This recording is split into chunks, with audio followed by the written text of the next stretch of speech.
Hello students, NS तथा GM classes में आपका स्वागत है। इससे पहले वाली क्लास में हमने दो इम्पोर्टेंट टॉपिक किए थे, जिसमें आपके पास पहला जो टॉपिक था वो टॉपिक था आपके पास में समरूप चुंबकीय क्षेत्र में नियत वेग से घूर्णन करती हुई चालक छड़ का विद्युत वाहक बल। और आपके पास में जो चालक छड़ का विद्युत वाहक बल आया था वो आपके पास B बराबर कितना आया था, BAF आया था। और दूसरा जो इंपॉर्टेंट टॉपिक था वो था आपके पास में समरूप चुंबकीय क्षेत्र में आयताकार कुंडली के घूर्णन के कारण उत्पन्न प्रेरित विद्युत वाहक बल और प्रेरित विद्युत धारा, जिसके अंदर प्रेरित विद्युत वाहक बल कितना आया था आपके पास, E बराबर आया था E note sine omega T और I बराबर आया था I note sine omega T. यहाँ E नोट और I नोट क्या है आपके पास में, अधिकतम प्रेरित विद्युत वाहक बल और अधिकतम प्रेरित विद्युत धारा है। अब आपके पास में E बराबर E note sine omega T और I बराबर I note sine omega T, इन्हें क्या कहते हैं, हमें आपके पास में प्रत्यावर्ती विद्युत वाहक बल और प्रत्यावर्ती विद्युत धारा कहते हैं। तो अब इससे अगले वाला जो टॉपिक आपके पास में वो है आपके पास में भंवर धाराएं। क्या है, भंवर धाराएं। ये टॉपिक भी अच्छा टॉपिक है कि भंवर धाराएं किसे कहते हैं, भंवर धाराएं किसे कहते हैं, भंवर धाराएं कैसे उत्पन्न होती हैं और भंवर धाराओं का उपयोग हम कहां कहां करते हैं, इसके बारे में अभी हमें पढ़ेंगे। तो ध्यान से समझना कि भंवर धाराएं किसे कहते हैं। तो यहाँ पे ध्यान देना भाई कि आपके पास जब किसी कुंडली से संबंधित चुंबकीय फ्लक्स के मान में परिवर्तन किया जाता है तो उस कुंडली के अंदर एक क्या उत्पन्न होता है, विद्युत वाहक बल उत्पन्न होता है, जिसे क्या कहते हैं, प्रेरित विद्युत वाहक बल कहते हैं। और यदि आपके पास में कुंडली या पथ कैसा है, बंद है, तो प्रेरित विद्युत वाहक बल के कारण उस पथ या कुंडली के अंदर क्या उत्पन्न होती है, एक धारा उत्पन्न होती है, जिसे क्या कहते हैं, प्रेरित विद्युत धारा कहते हैं। क्या कहते हैं, प्रेरित विद्युत धारा।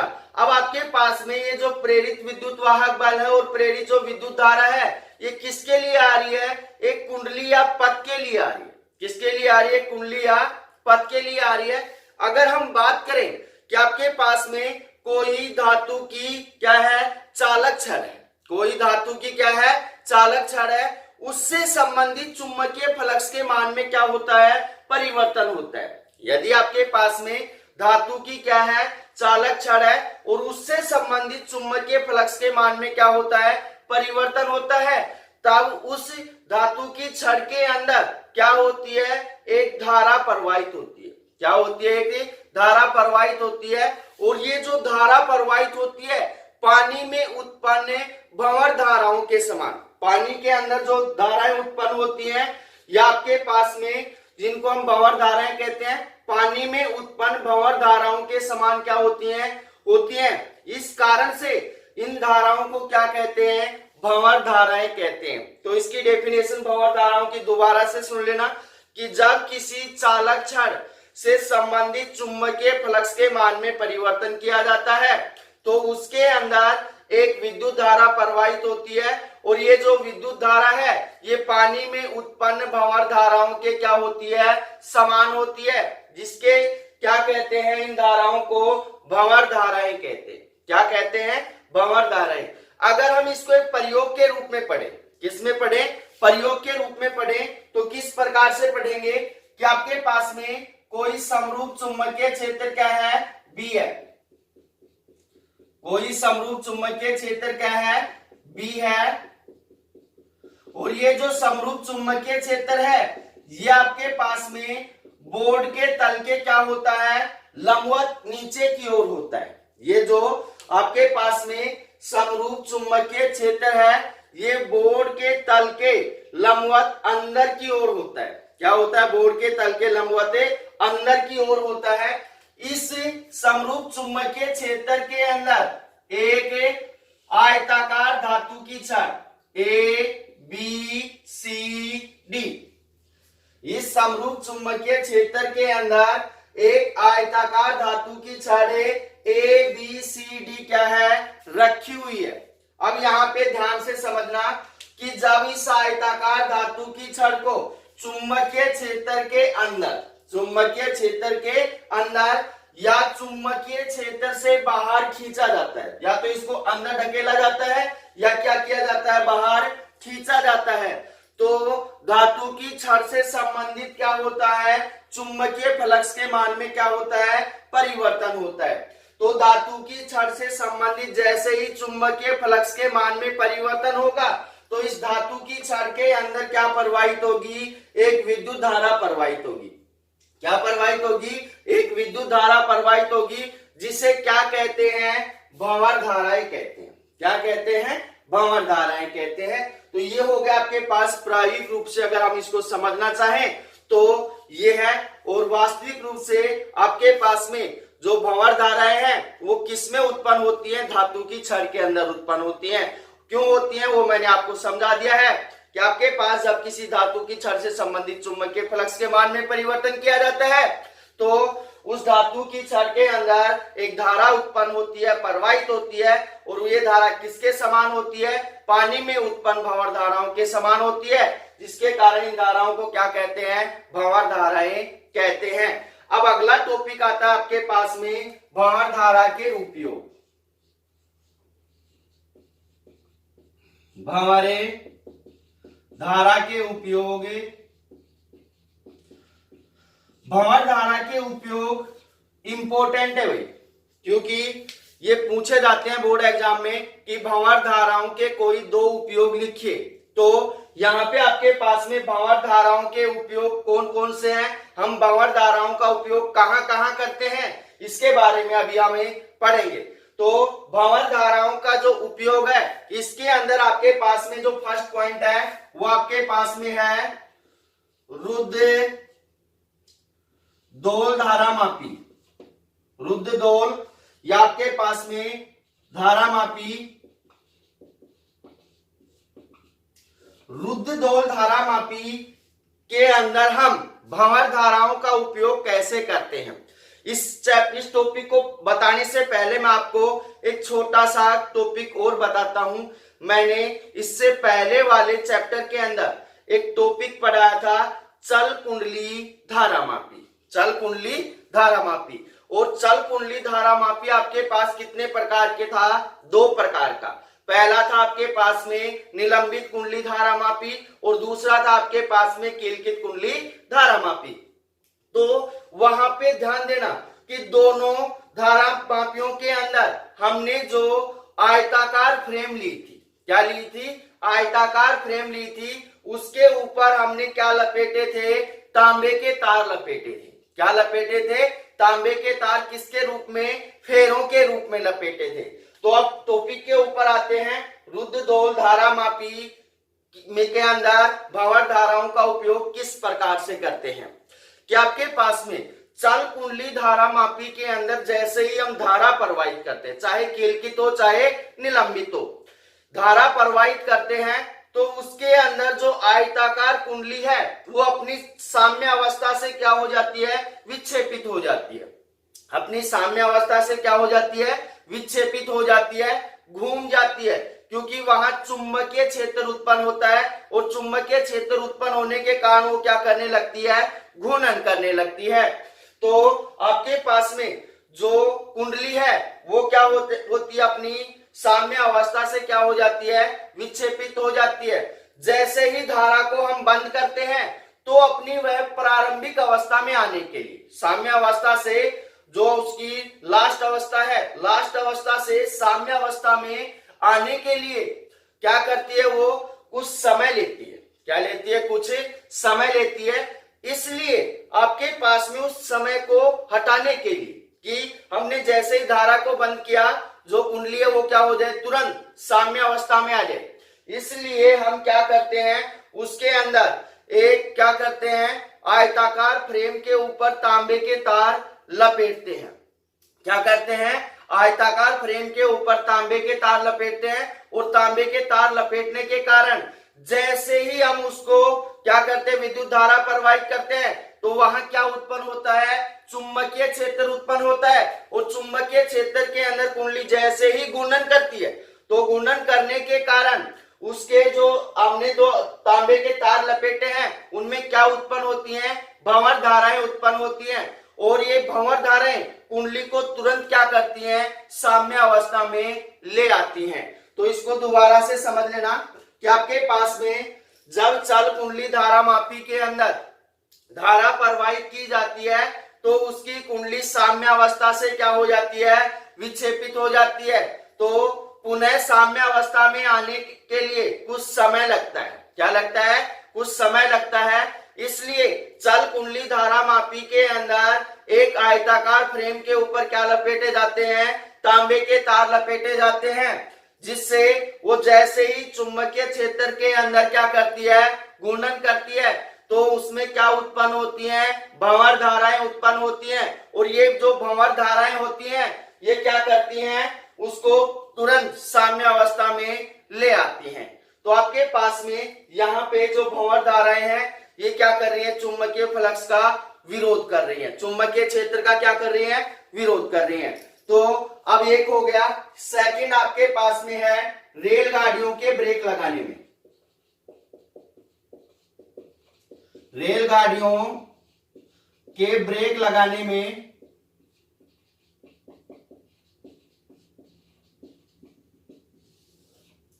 रेलगाड़ियों के ब्रेक कैसे लगाए जाते हैं इसके बारे में हम अभी जिक्र करेंगे और उनके अंदर भंवर धाराओं का प्रयोग हम कैसे करते हैं।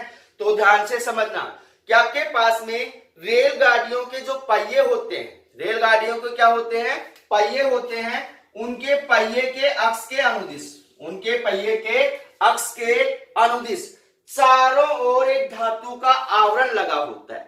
अक्ष के चारों ओर एक धातु का क्या लगा रहता है, आवरण लगा रहता है, जिसे क्या कहा जाता है, ड्रम कहा जाता है। क्या कहा जाता है, ड्रम। तो अब आपके पास में ये तो पता चल गया ड्रम किसे कहा जाता है कि आपके पास में रेलगाड़ियों के पहिए के चारों ओर उसके अक्ष के अनुदिश क्या लगा रहता है, आपके पास में एक धातु का आवरण लगा होता है, जिसे हम क्या कहते हैं, ड्रम कहते हैं। अब आपके पास में यहां पे ध्यान देना कि जैसे ही ड्रम के अंदर विद्युत धारा प्रवाहित की जाती है, जैसे ही ड्रम के अंदर विद्युत धारा प्रवाहित की जाती है तो वहां पे क्या उत्पन्न होता है, चुंबकीय क्षेत्र उत्पन्न होता है। क्या उत्पन्न होता है, चुंबकीय क्षेत्र उत्पन्न होता है। और चुंबकीय क्षेत्र के अंदर जैसे ही ड्रम क्या करता है, गति करता है, तो आपके पास में यहां इस ड्रम के ऊपर क्या उत्पन्न होती है, भंवर धाराएं उत्पन्न होती हैं। क्या उत्पन्न होती हैं, भंवर धाराएं उत्पन्न होती हैं। और भंवर धाराएं उत्पन्न होने के कारण ये जो धाराएं हैं वो इस ड्रम को गति को क्या करती हैं, विरोध करती हैं। इस ड्रम की गति का क्या करती हैं, विरोध करती हैं। और आपके पास जो रेलगाड़ी होती है उसके क्या लगते हैं, ब्रेक लगते हैं। तो ये हो गया आपके पास सेकंड इसका उपयोग। थर्ड है आपके पास में ऊष्मीय उपचार में, जो आपके पास थर्ड है वो आपके पास में ऊष्मीय उपचार में। ऊष्मीय उपचार के अंदर हम भंवर धाराओं का प्रयोग कैसे करते हैं, ध्यान से समझना भाई कि आपके पास में ऊष्मीय उपचार के अंदर हम उत्तकों की क्या करते हैं, सिकाई करते हैं। उत्तकों की क्या करते हैं, सिकाई करते हैं। या आपके पास में जिस अपने बॉडी के अंदर जिस भाग के ऊपर रोग हो रखा है उसके जो उत्तक है, रोगग्रस्त जो क्या है, उत्तक है, उनकी क्या की जाती है, सिकाई की जाती है। कैसे करते हैं कि अपनी बॉडी के जिस भाग के ऊपर रोग हुआ है उसके ऊपर क्या करते हैं, कुंडली नुमा तार लपेट दिए जाते हैं। कुंडली नुमा क्या लपेट दिए जाते हैं, तार लपेट दिए जाते हैं। और उन तारों के अंदर जैसे ही विद्युत धारा प्रवाहित की जाती है, उन तारों के अंदर जैसे ही विद्युत धारा प्रवाहित की जाती है तो उनमें क्या उत्पन्न होती हैं, भंवर धाराएं उत्पन्न होती हैं। क्या उत्पन्न होती हैं, भंवर धाराएं उत्पन्न होती हैं। और भंवर धाराएं उत्पन्न होने के कारण जो भंवर धाराएं हैं वो रोगग्रस्त उत्तकों को क्या प्रदान करती हैं, ऊष्मा प्रदान करती हैं। क्या प्रदान करती हैं, ऊष्मा प्रदान करती हैं। इसलिए हम क्या करते हैं, इनका उपयोग किसमें करते हैं, उत्तकों की सिकाई करने में करते हैं। ऊतकों की सिकाई करने में करते हैं, जिससे हमारी बॉडी को क्या मिलता है, रिलैक्स मिलता है। आपने सुना होगा कि किसी बंदे के क्या है, कैंसर हो रखा है, तो आपने सुना होगा कि उसकी सिकाई करवाने के लिए मतलब कि अस्पताल लेके जाते हैं। तो उसकी सिकाई किस प्रकार से करते हैं, जहां जिस पार्ट के ऊपर क्या होता है, रोग होता है, उस पार्ट के ऊपर क्या करते हैं, तांबे के तार लपेटकर उनके अंदर क्या करते हैं, विद्युत धारा प्रवाहित करते हैं, जिससे जो रोगग्रस्त ऊतक है उनको क्या प्रदान होती है, ऊष्मा प्रदान होती है।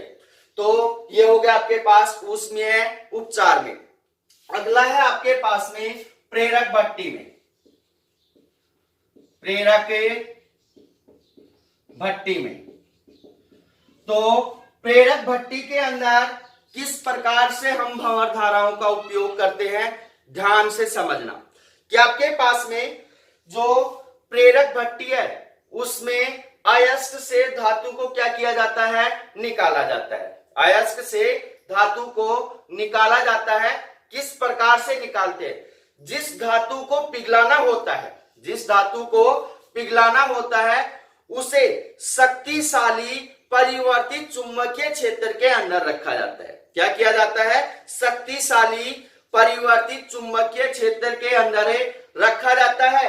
और आपके पास जैसे ही उसको शक्तिशाली परिवर्तित चुंबकीय क्षेत्र के अंदर रखेंगे तो वहां पे क्या होती है, प्रबल धाराएं, भंवर धाराएं क्या होती हैं, उत्पन्न होती हैं। और ये जो प्रबल भंवर धाराएं उत्पन्न होती हैं ये धातु को क्या कर देती हैं, पिघला देती हैं। क्या कर देती हैं, पिघला देती हैं। और इसी कारण से अयस्क से धातु क्या हो जाती है, अलग हो जाती है। तो आपके पास में भंवर धाराओं के उपयोग और 4 उपयोग मैंने समझा दिए आपको। पहला है रुद्ध दोल धारा मापी में, दूसरा आपके पास में रेलगाड़ियों के ब्रेक लगाने में, तीसरा आपके पास में ऊष्मीय उपचार में, और चौथा है आपके पास प्रेरक भट्टी में। अब इससे अगले वाला जो टॉपिक आपके पास में वो है स्व प्रेरण। स्व प्रेरण, तो स्व प्रेरण किसे कहते हैं अभी बात करते हैं।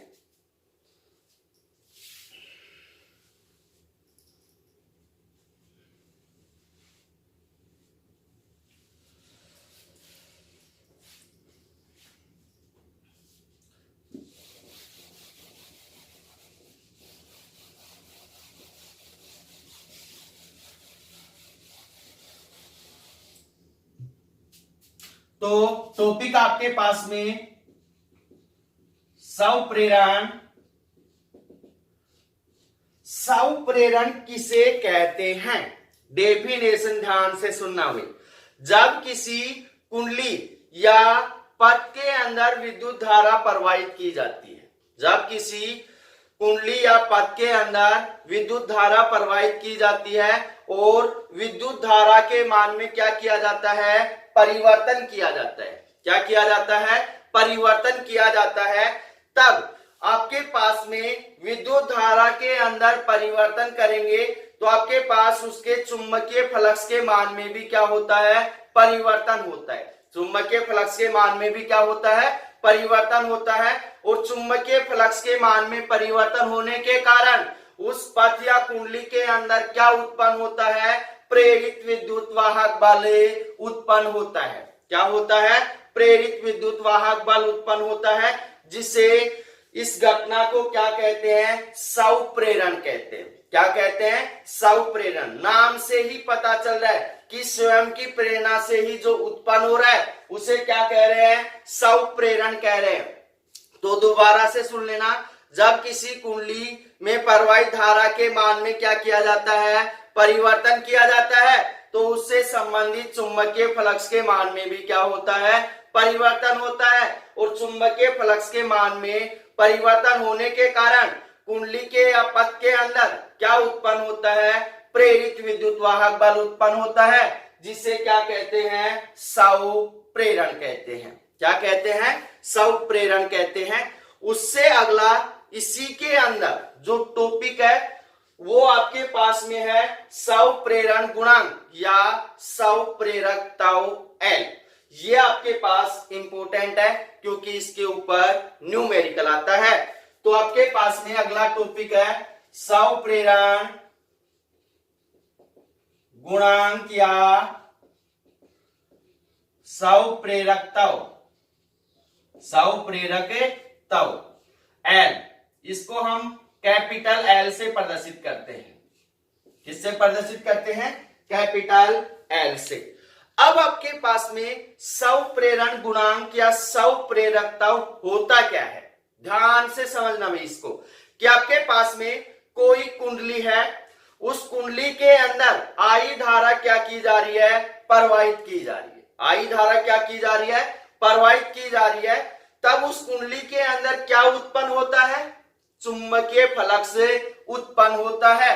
तो आपके पास में अभी क्योंकि मैंने स्वप्रेरण के अंदर डेफिनेशन बताई है, तो जब आपके पास कुंडली के अंदर आई धारा प्रवाहित की जाती है तब आपके पास में कुंडली के अंदर क्या उत्पन्न होता है? चुंबकीय फ्लक्स उत्पन्न होता है।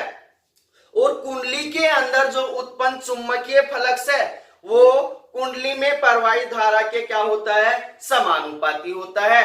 तो इस बात को दोबारा से रिपीट कर रहा हूं कि कुंडली के अंदर उत्पन्न जो चुंबकीय फ्लक्स है वो उस कुंडली में प्रवाहित धारा के क्या होता है? समानुपाती होता है। इसलिए आपके पास में फाई समानुपाती होगा किसके? आई के। फाई समानुपाती होगा किसके? आई के।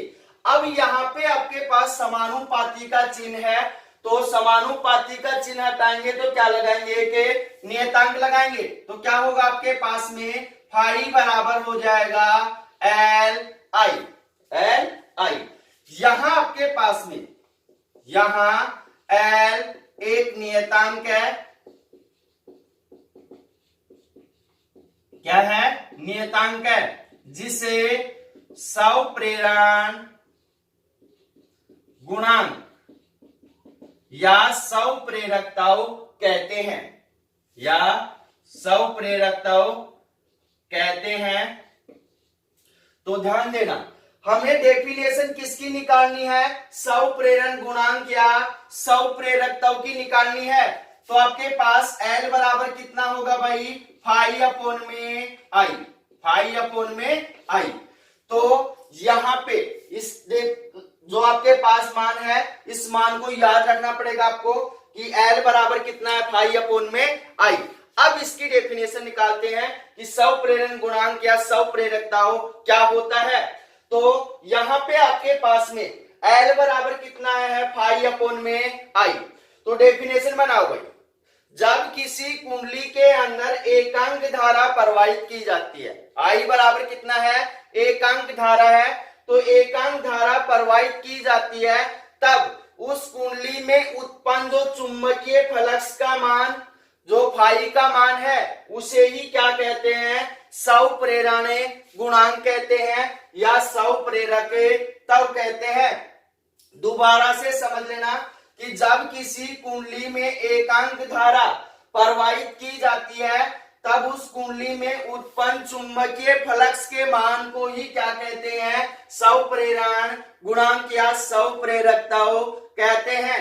अब आपके पास में जो स्वप्रेरण गुणांक है वो कौन कौन से मानों के ऊपर निर्भर करता है? ध्यान देना कि आपके पास में जो स्वप्रेरण गुणांक है वो आपके पास में कुंडली के आकार और आकृति, कुंडली के आकार और आकृति, और दूसरा है माध्यम, तीसरा आपके पास में पदार्थ की प्रकृति के ऊपर क्या करता है? निर्भर करता है। और उससे अगले वाला है आपके पास में फेरों की संख्या के ऊपर भी क्या करता है? ये निर्भर करता है। किसके ऊपर निर्भर करता है?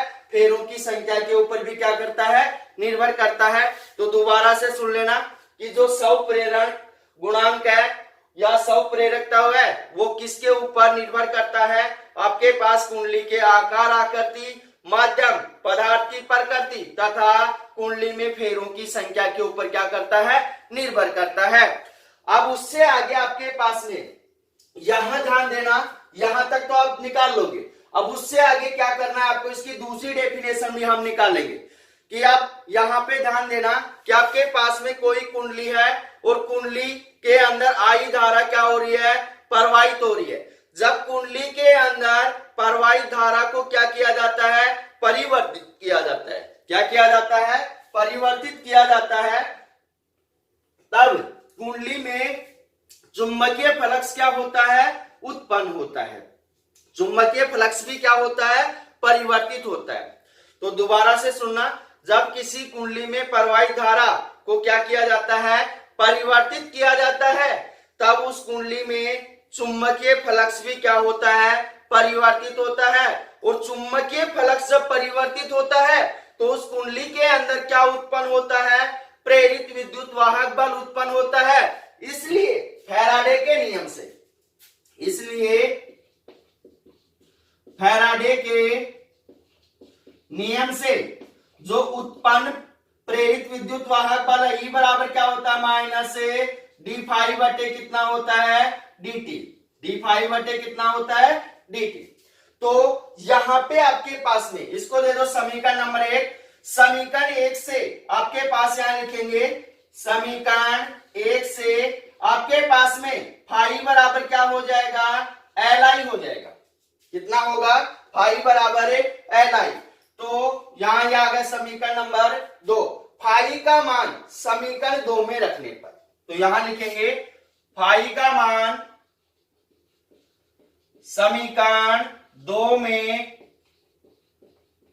रखने पर रखेंगे तो आपके पास में E बराबर कितना होगा, माइनस डी, और फाई का मान कितना है, Li बटे कितना हो जाएगा आपके पास में dt। कितना हो जाएगा, dt।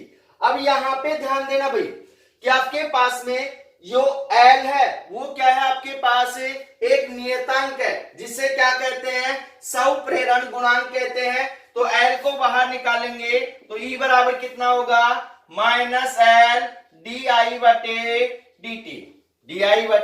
dt। तो माइनस को भी इस साइड भेजेंगे, डी बटे dt को भी इस साइड भेजेंगे। तो L बराबर कितना हो जाएगा, माइनस E बटे कितना हो जाएगा, डी बटे dt। ध्यान रखना है dt ऊपर नहीं जाएगा, क्योंकि आपके पास में ये क्या है, चुंबकीय, तो आपके पास में जो विद्युत धारा है उसमें परिवर्तन की दर है। क्या है, विद्युत धारा में परिवर्तन की दर। तो यहां से हम अब क्या निकालेंगे, डेफिनेशन निकालेंगे। क्या निकालेंगे, डेफिनेशन किसकी, स्वप्रेरक गुणांक या स्वप्रेरक के, तब L की डेफिनेशन निकालेंगे। तो क्या डेफिनेशन होगी, ध्यान से सुनना भाई। जब किसी कुंडली में 1 ampere per second, 1 ampere per second. अब यहाँ पे पर सेकंड क्यों आ गया, क्योंकि यहाँ पे विद्युत धारा की क्या है, दर है। क्या है, विद्युत धारा की दर है। जब किसी कुंडली के अंदर 1 एम्पियर पर सेकंड की धारा प्रवाहित की जाती है, तब उस कुंडली में उत्पन्न विद्युत वाहक बल E के मान को ही क्या कहते हैं, स्वप्रेरक गुणांक या स्वप्रेरकता कहते हैं। तो आपके पास यहाँ पे डी बटे dt बराबर कितना है, 1 ampere per second, 1 ampere per second.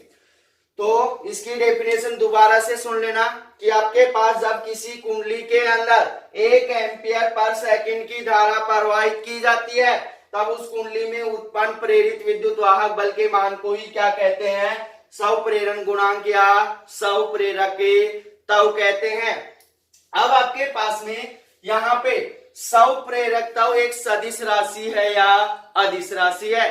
तो आपके पास में जो स्वप्रेरकता है वो आपके पास एक अदिश राशि है। क्या है, अदिश राशि। क्या है, अदिश राशि है। उससे पश्चात आपके पास में जो स्वप्रेरकता है उसका एसआई मात्रक क्या होता है, तो इसका जो एसआई मात्रक होता है हेनरी होता है। क्या होता है, हेनरी। या फिर इसका दूसरा एसआई मात्रक जो होता है वो होता है वेबर बटे एम्पियर, वेबर बटे एम्पियर। या इसका जो तीसरा एसआई मात्रक होता है वो होता है आपके पास में वोल्ट सेकंड बटे एम्पियर, वोल्ट सेकंड बटे एम्पियर। तो इसके 3 एसआई मात्रक है। आपके पास में जो पहला एसआई मात्रक है वो क्या है आपके पास में हेनरी, दूसरा है आपके पास वेबर बटे एम्पियर, और जो तीसरा है वोल्ट सेकंड बटे एम्पियर। ठीक है भाई। अब इससे आगे आएगा आपके पास में कि स्वप्रेरण गुणांक का विमीय समीकरण, ये बोर्ड एग्जाम में पूछा जाता है। तो क्या होगा आपके पास n की पावर 1 l की पावर 2 t की पावर -2 a की पावर -2 होता है। कितना होता है? n की पावर 1 l की पावर 2 t की पावर -2 a की पावर -2 होता है। हम यहां से निकाल सकते हैं वोल्ट सेकंड बटे एम्पियर से। सोल्व करेंगे तो इसका विमीय समीकरण ये आएगा। ठीक है। विमीय समीकरण आपको निकालना आना चाहिए, क्योंकि 11वीं क्लास में मैंने आपको अच्छे से समझा दिया था, तो आप विमीय समीकरण आसानी से निकाल सकते हैं। तो अब आपके पास में ये हो गया स्वप्रेरण गुणांक या स्वप्रेरकता। अब इससे अगले वाला जो टॉपिक आपके पास में, वो टॉपिक आपके पास में समतल वर्ताकार कुंडली का स्वप्रेरण गुणांक या स्वप्रेरकता।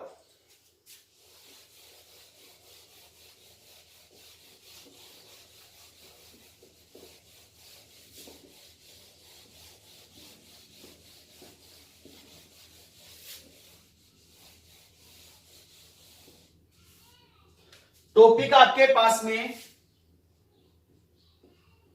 समतल वर्ताकार कुंडली का स्वप्रेरक गुणांक या स्वप्रेरकता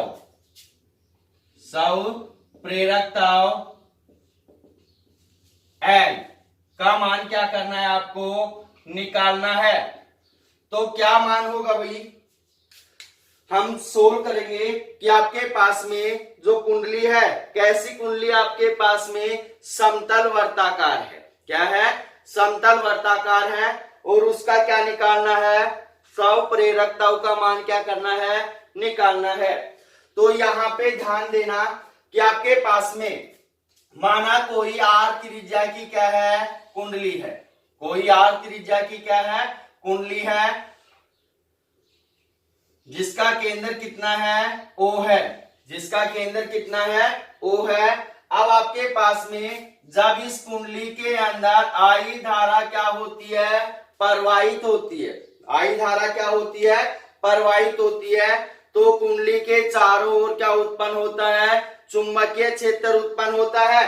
और इससे पहले वाले चैप्टर के अंदर मैंने आपको करवा रखा है कि आपके पास में कुंडली के अक्ष पर आपके पास में जो चुंबकीय क्षेत्र है उसका मान, और कुंडली के केंद्र पर चुंबकीय क्षेत्र का मान। तो आपके पास यहाँ पे आपके पास में जो कुंडली है उसका केंद्र कितना है, ओ है। तो कुंडली के केंद्र पर उत्पन्न चुंबकीय क्षेत्र, तो यहां लिखेंगे कुंडली के केंद्र पर उत्पन्न चुंबकीय क्षेत्र B बराबर कितना आया था आपके पास में, B बराबर आया था म्यू नोट एन आई बटे कितना आया था आपके पास में 2r बटे 2r। ये मान मैंने पीछे वाले चैप्टर में करवा दिया था कि वर्ताकार कुंडली के केंद्र पर उत्पन्न चुंबकीय क्षेत्र। अब आपके पास में जो कुंडली है उसके अंदर फेरों की संख्या कितनी है, n है। फेरों की संख्या कितनी है, n है। तो अब उससे आगे ध्यान से समझना, यदि आपके पास में कुंडली के प्रत्येक फेरे के अंदर, कुंडली के प्रत्येक फेरे से गुजरने वाले चुंबकीय फ्लक्स का मान, तो यहां पे लिख रहा हूं मैं, कुंडली के प्रत्येक फेरे से गुजरने वाले चुंबकीय फ्लक्स का मान कितना होगा भाई, आपके पास में चुंबकीय फ्लक्स का मान फाई बराबर क्या होता है, बी डॉट ए होता है। तो डॉट को खोलेंगे आपके पास में बी ए कोस थीटा आएगा। क्या आएगा? बी ए कोस थीटा। अब यहाँ पे देखना कि आपके पास में जो अल्पांश dl है वहां पे माना था हमने अल्पांश dl, और आपके पास में जो चुंबकीय क्षेत्र भी है दोनों की दिशा क्या है? समान दिशा में है, इसलिए आपके पास थीटा बराबर कितना आया था? 0 डिग्री आया था। तो फाई बराबर कितना हो जाएगा आपके पास में? बी ए हो जाएगा। कोस 0 का मान कितना कितना होगा? 0 होगा। तो आपके पास यहाँ पे ये जो मान आ गया है फाई बराबर कितना हो गया? बी ए।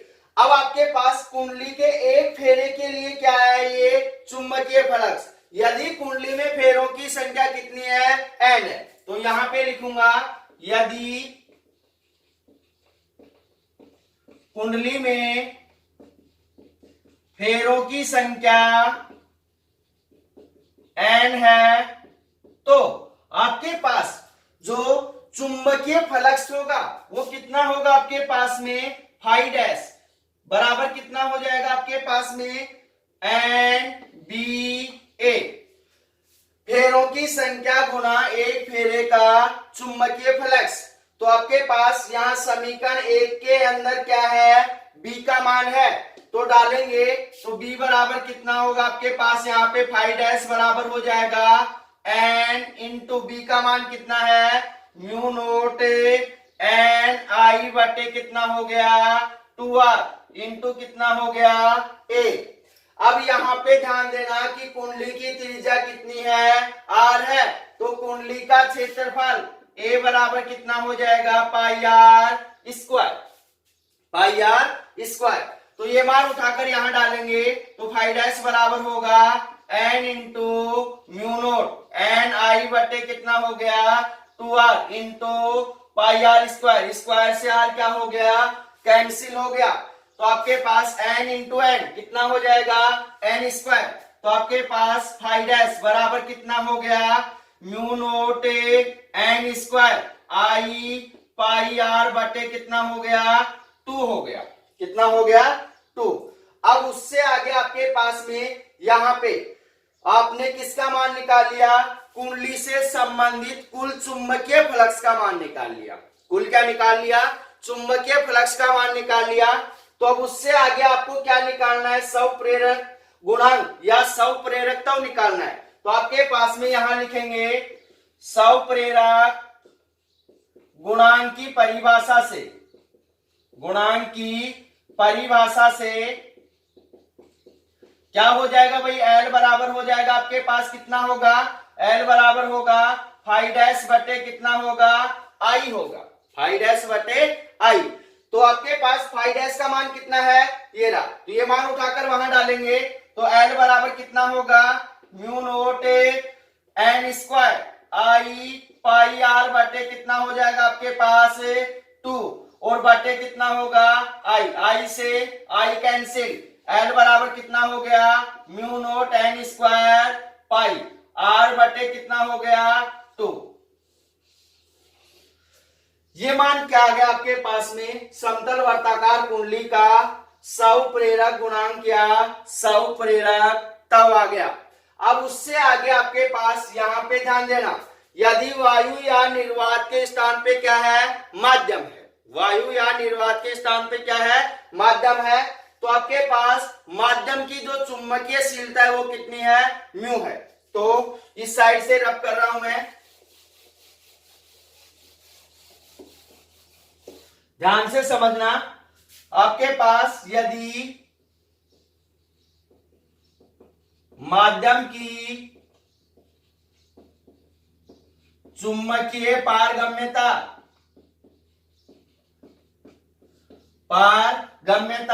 कितनी है? म्यू है। तो आपके पास स्वप्रेरण गुणांक L बराबर कितना हो जाएगा? Mu n square pi r बटे कितना होगा? 2। अब हम जानते हैं म्यू बराबर कितना होता है? म्यू नोट म्यू आर होता है। और म्यू आर क्या है आपके पास में? अपेक्षिक पारगम्यता है। तो ये मान उठाकर यहां डालेंगे तो L बराबर कितना होगा? Mu naught mu are N square pi r बटे कितना हो गया? 2। ये किसके लिए हो गया भाई आपके पास, जब माध्यम है, जब एयर या आपके पास क्या है, निर्वात है, तब आपके पास स्वप्रेरण गुणांक कितना होगा, ये होगा।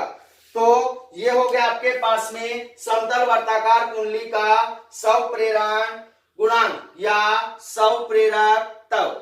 अब उससे अगले वाला आपके पास में जो टॉपिक है वो इंपॉर्टेंट है, धारावाही परिनलिका का स्वप्रेरकत्व या स्वप्रेरक गुणांक।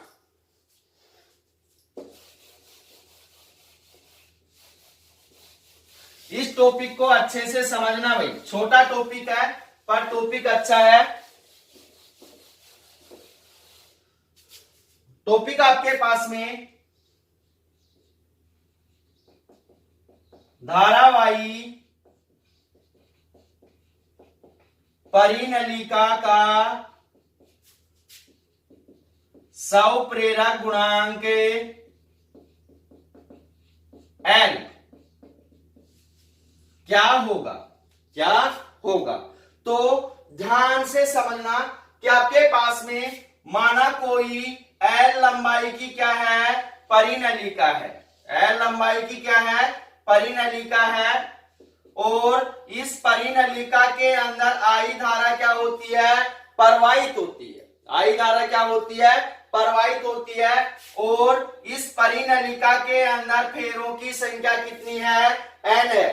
फेरों की संख्या कितनी है, n है। तो परिनलिका जब मैंने पढ़ाया था तो वहां पे आपके पास में परिनलिका के अक्ष पर उत्पन्न चुंबकीय क्षेत्र, तो यहां पे लिखेंगे परिनलिका के अक्ष पर उत्पन्न चुंबकीय क्षेत्र आपके पास कितना होगा, B बराबर कितना होगा, म्यू नोट एन आई आया था भाई, क्या आया था, म्यू नोट एन आई। अब आपके पास जो n है, जो n है वो एकांक लंबाई के अंदर क्या है, फेरों की संख्या है। तो n बराबर कितना माना था, n बराबर n बटे n, एकांक लंबाई के अंदर फेरों की संख्या। ये मान उठाकर यहां डालेंगे तो b बराबर कितना होगा, म्यू नोट एन आई बटे कितना हो जाएगा, l हो जाएगा। कितना हो जाएगा, l। तो आपके पास ये आ गया समीकरण नंबर 1। उससे आगे परिनलिका का कुल चुंबकीय फ्लक्स, तो यहां पे लिखेंगे परिनलिका का कुल चुंबकीय फ्लक्स, कुल चुंबकीय फ्लक्स आपके पास में फाई बी बराबर कितना होगा भाई, आपके पास में फाई बी बराबर हो जाएगा एन बी ए। तो यहां हो जाएगा एन बी ए। अब आपके पास में यहां b का मान कितना है, समीकरण 1 के अंदर है, तो यहां लिखेंगे समीकरण 1 से क्या मान होगा, फाई बी बराबर हो जाएगा n इंटू बी का मान कितना है, म्यू नोट एन आई बटे कितना हो जाएगा, l इंटू ए। n इंटू एन कितना हो जाएगा, n स्क्वायर हो जाएगा। तो आपके पास फाई बी बराबर हो जाएगा म्यू नोट एन स्क्वायर आई ए बटे कितना हो गया, l। ये आपके पास क्या आ गया, परिनलिका का कुल चुंबकीय फ्लक्स आ गया। मान किसका निकालना है, स्वप्रेरण गुणांक का निकालना है। तो यहां लिखेंगे स्वप्रेरक गुणांक की परिभाषा से, गुणांक की परिभाषा से क्या मान होगा भाई आपके पास, L बराबर फाई बी बटे आई, फाई बी बटे आई।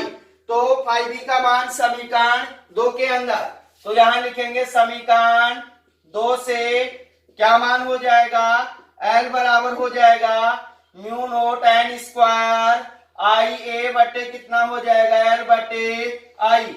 आई से आई कैंसिल, क्या मान बच गया आपके पास में, L बराबर mu naught n square A बटे कितना हो गया, L। ये कब है आपके पास स्वप्रेरण गुणांक, जब आपके पास माध्यम कैसा है, वायु या निर्वात है। क्या है, वायु वायु या निर्वात है। अगर आपके पास में माध्यम है और माध्यम की पारगम्यता कितनी, आपके पास में चुंबकीय पारगम्यता म्यू है, तो आपके पास कितना होगा, L बराबर म्यू एन स्क्वायर ए बटे कितना हो जाएगा L, और म्यू बराबर कितना होता है, mu naught A mu r. ये मान उठाकर यहां डालेंगे तो L बराबर हो जाएगा mu naught mu are N square A बटे कितना हो जाएगा L। ये क्या आ गया आपके पास में, माध्यम के लिए स्वप्रेरक गुणांक आ गया। तो किसी भी भैया बहना को कोई भी प्रॉब्लम है तो आप कमेंट्स करके बता सकते हैं, उस टॉपिक को दोबारा से समझा दिया जाएगा। तो मिलते हैं छोटे से ब्रेक के बाद। धन्यवाद।